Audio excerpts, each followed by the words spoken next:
అంతమించి. Sir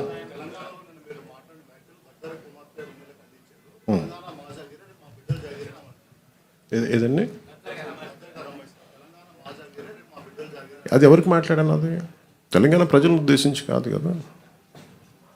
Telangana 100% భూమిపుత్రులు జాగిరే కదా, దాన్ని ఎవడు కాదన్నారు. నేను అది కాదన్నా, నన్ను అడుగు పెట్టనివ్వనన్నారు. తెలంగాణ భారతదేశంలో అంతర్భాగం కదా. నువ్వు రాకూడదు, ఇక్కడ హాస్పిటల్ ఆపరేషన్ చేయించుకుంటూ ఒక్కళ్ళు మాట్లాడచ్చు, 10 మంది మాట్లాడచ్చు. కానీ గద్దర్ గారు ఎప్పుడు ఇలా మాట్లాడలేదు.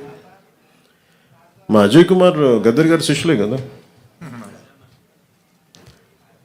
ఆయన ఉస్మానియాలో చదువుకున్న వ్యక్తే కదా, రాడికల్ మూమెంట్స్లో తిరిగిన వ్యక్తే కదా ఆయన. ఇది మేబీ వాళ్ళు ఏదైనా చూడకుండా ఏదైనా పొరపాటు అని ఉన్నారు, నాకు వాళ్ళు బాగా తెలుసు కదా, వాళ్ళ కుటుంబం కూడా. అది సరిగ్గా అర్థం చేసుకుని లేకుండా మాట్లాడుతుండొచ్చు, అంతకుమించి ఇంకేమన్నా. వాళ్ళంటే నాకు అందరికీ చాలా ఇష్టం. నాకు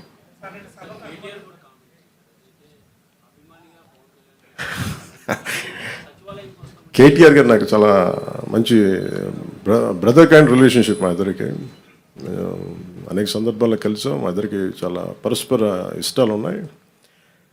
పాలసీల్లో ఒక మాట అటు ఉంటుంది ఇటు ఉంటుంది, కానీ ఆయన ఏమన్నారు నేను చూడలేదు. నాకు తెలిసి ఆయన తప్పుగా ఏం మాట్లాడుకుంటారు, నాకు తెలుసు అదే అనుకుంటా.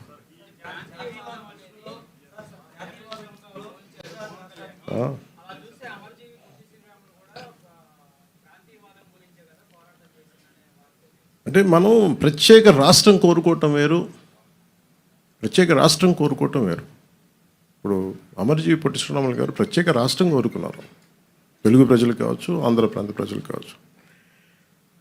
దాన్ని ఆయన త్యాగం చేశారు అంతే. ఆయన కూర్చోబెట్టి గొడవ పెట్టలేదు. తెలుగు వాళ్ళందరికీ రాష్ట్రం కావాలని కోరుకోవటం వేరు, కానీ ఎక్కడ మిగతా వాళ్ళు రాకూడదు, అసలు అలాంటి దూషణ ఎక్కడ చేయలేదు. ఇది నేను అంటుంది ఏంటంటే, ఇట్స్ నాట్ అబౌట్ ఒక తెలంగాణ గురించో ఒక ఆంధ్ర గురించో కాదు. మీరు వెళ్ళే కొద్దీ విభజించుకుంటా వెళ్ళిపోతే, ఈ విభజన ఒక భూమికి మీరు సరిహద్దు వేయగలరు, కానీ మనసుల్లో వేసే ఈ విభజన, ఈ వేర్పాటు చాలా కనిపించు, చాలా లోతుకి వెళ్ళిపోతాయి. భవిష్యత్తులో మనం అద్భుతమైన అభివృద్ధి ఇవ్వలేకపోవచ్చు, కానీ కనీసం మన కనీస ధర్మం ద్వేషం ఇవ్వైతే ఇవ్వకూడదు కదా సమాజానికి. అంతకుమించి తప్ప అంటే ఆయన్ని కూడా నాకు తెలిసి ఆయన ఒక రైట్ పర్స్పెక్టివ్లో అని ఉంటారు, కానీ ఒకసారి నాకు పూర్తి నేను చెప్పింది చూస్తుంటే నాకు అలా ఉండేది కాదేమో. అది మేము ఎప్పుడన్నా కూర్చున్నప్పుడు సరదాగా మేము మాట్లాడుకుంటాం. దట్స్ నాట్ ఎట్ ఆల్ విషయం.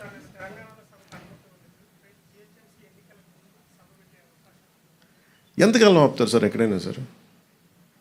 ఇప్పుడు ఇలా అయితే మీరు నాకు తెలిసి తెలంగాణ అంతా కూర్చోబెట్టి, తెలంగాణ నిజంగా చెప్పాలంటే తెలంగాణ పోరాట స్ఫూర్తి చాలా ఎక్కువ. ఇప్పుడు నేను కూర్చోబెట్టి ఇక్కడున్న మా నాయకులు ఎవరు పోటీ చేయట్లేదు కదా, ఇక్కడున్న ఆంధ్ర నాయకులు ఎవరు ఎక్కడ వెళ్ళట్లేదు. అక్కడ కూర్చున్నది పూర్తి తెలంగాణ బోర్న్ అండ్ బ్రాట్, అది పూర్తి నేలబిడ్డలు, అక్కడ భూమిపుత్రులు.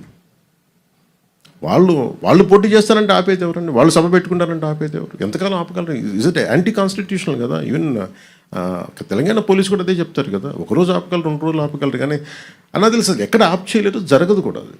అది ఉన్న ఏదో ఒక మేబీ ఆ సందర్భం నాకు తెలిసి ఒక్కళ్ళు కూర్చొని చేసింది కాదు, ఏదో అది చిలికి గాలి వల్ల అయింది అనుకుంటున్నాను. అంతకుమించి నేను నిజంగా చెప్పాలంటే, నేను అడిగారు మన ఛానల్లో కూడా, మన కొంతమంది జర్నలిస్ట్ సోదరులు కూడా అడిగారు, ఏదైనా కాన్స్పిరసీ ఉంటుందంటే. ఏముంటుంది కాన్స్పిరసీ? ఏదో ఒకళ్ళు కూర్చోబెట్టి మాట్లాడి కాకపోతే దేనికి తక్కువ అంటుకుంటుందంటే, మన దేశంలో బతకడం మన హక్కు కదా.